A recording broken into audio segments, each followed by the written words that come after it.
binge dahil go daw si Rufa May Quinto para sa Signal microdrama. At hindi lang yan, nilatag po natin sa TV5, kapatid network, ang mga show na aabangan soon. Magbabalita tungkol dyan si Von Belenario. Bongga agad ang opening number sa TV5 year-end Thanksgiving at trade launch na ginanap sa Meralco Theater.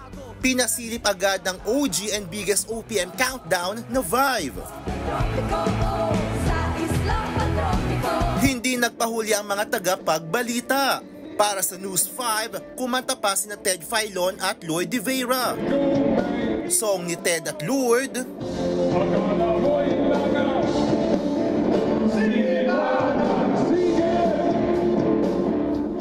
Ilan sa mga abangan sa susunod na taon ang My Best Friend Eman kasama si Ay de las Alas.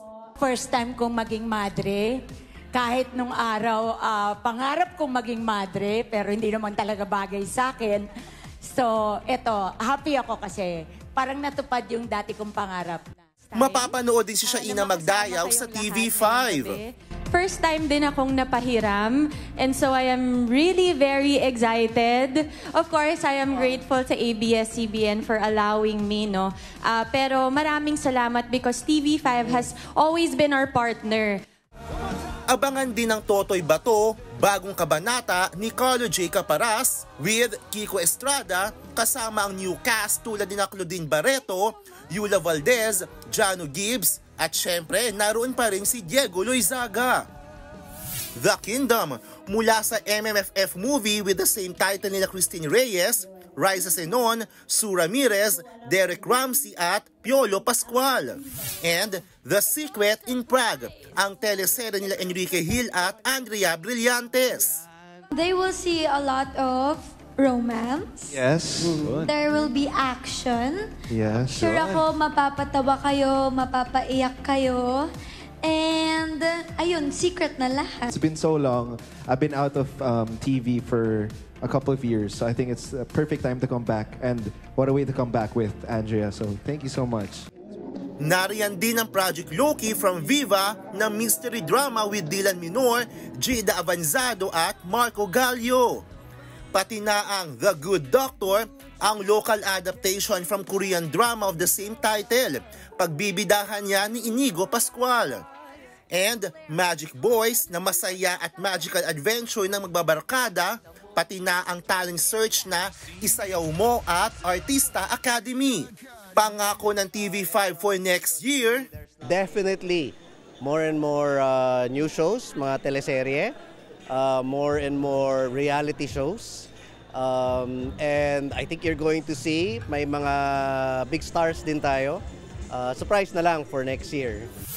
Go sa iba't ibang proyekto si Rufa May Quinto na bibida ngayon sa Signal microdrama. At meron siyang ka-love team. Kaya abangan daw ang pasabog na kwento ng kanyang character at ang mensahe nito sa publiko. Sana mawala yung stigma para sa ibang tao na porkit matanda ang babae. Kumbaga wag asikasuhin ng kalendaryo. Age doesn't matter. Abala rin si Rufa May sa linggo-linggong transformation sa Your Face Sounds Familiar. Weekly nga siyang nagvo-viral. Sana po enjoyin niyo po, huwag kayong magsawa kasi ako po ay nagiging inspired, hindi expired. Aksyon, emosyon, tensyon. Yan ang aabangan at mararamdaman sa Salvage Lad na pinagbibidahan nila Richard Gomez at Elijah Canlas. Para kay Vibe Jack Elijah, tema ng pelikula ang padrino at korupsyon sa pampublikong institusyon. Panindigan natin mga prinsipyo natin, kahit anong edad pa tayo. But at the end of the day, alam natin kung ano yung tama at mali. Si Richard Gomez naman, excited na na-experience ulit ang red carpet vibes at premiere night 7 years matapos ang huli niyang pelikula. Natutuwa ako na we have a wonderful movie. And natutuwa ako na marami na excited na tao na papanood ng Salvage Lad. Showing ito sa mga sinihan nationwide. Kapatid, ako si Von Belenario para sa 1PH.